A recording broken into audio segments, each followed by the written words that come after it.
Bonjour à tous et bienvenue dans cette vidéo où je vous présente le sujet du bac S de novembre 2015 d'Amérique du Sud. Donc le dernier sujet de l'année 2015 évidemment. Donc comme d'habitude, eh bien, vous mettez pause, je vous laisse faire le sujet, hein.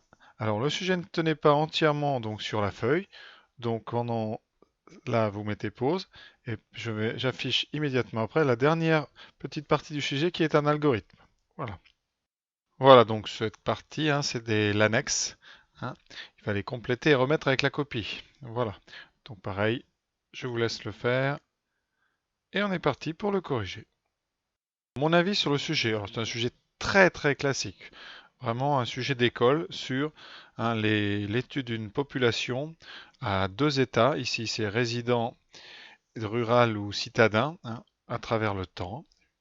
On utilise les matrices.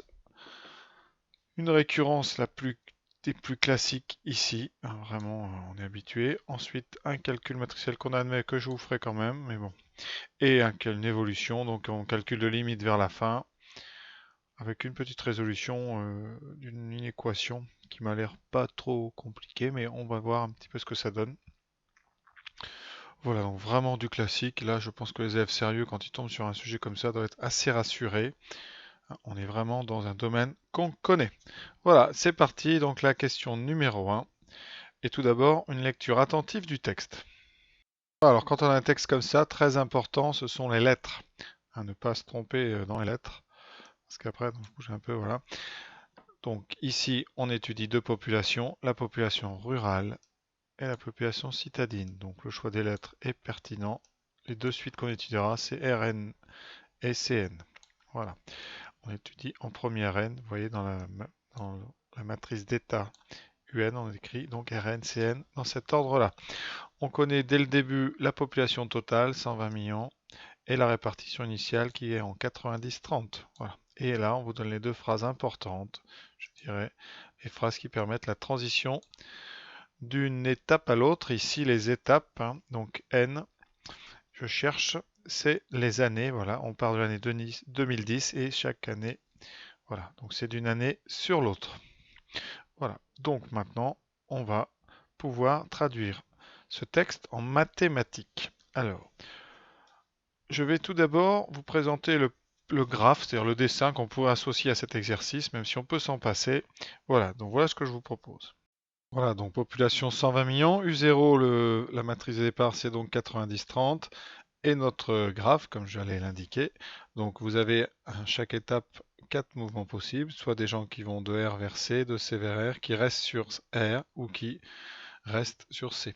Donc les textes, chaque année 10% émigrent vers la ville, donc 10% des R vont l'année d'après se retrouver citadins. Donc ici vous indiquez un 0,1 qui traduit 10%. Conséquence, vu qu'on a une population constante, vous avez donc ici 90% qui restent, c'est-à-dire que les résidents, s'ils partent pas, ils restent. C'est pas une histoire de constante de population, mais c'est vraiment 10% qui partent, donc 90% qui restent. Chaque année, 5% des citadins émigrent, donc ici vous aurez un 0,05, et par conséquent, il y en a 95% qui restent. Voilà. En termes de suite, qu'est-ce que cela signifie? Ça signifie que la population rurale à l'année N+1 est composée de quoi?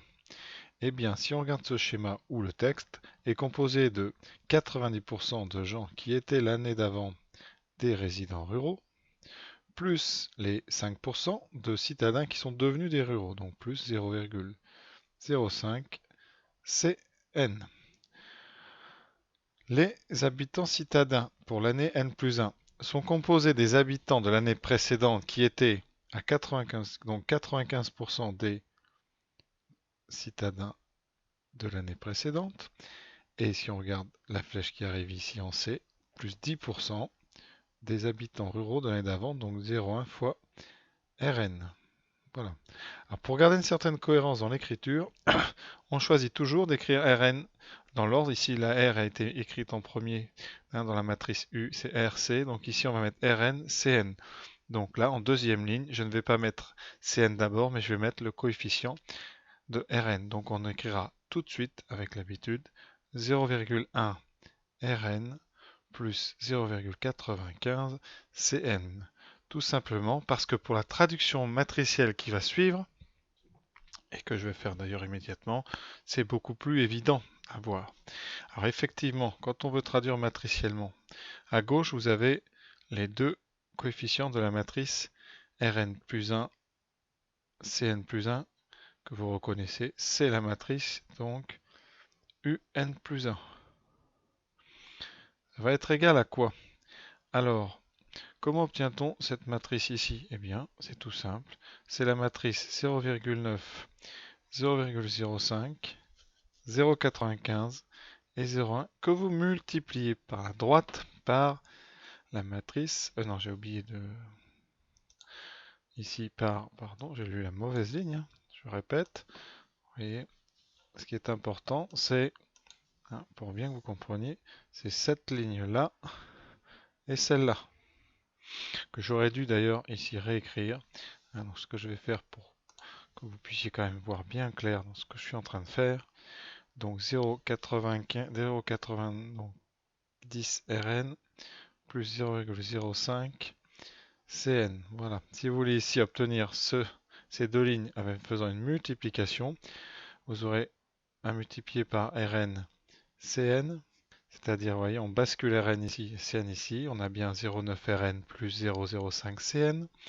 Et en deuxième ligne, on doit retrouver 0,1 Rn et 0,95 Cn. Donc ici, on doit mettre le 0,1 et le 0,95. Voilà.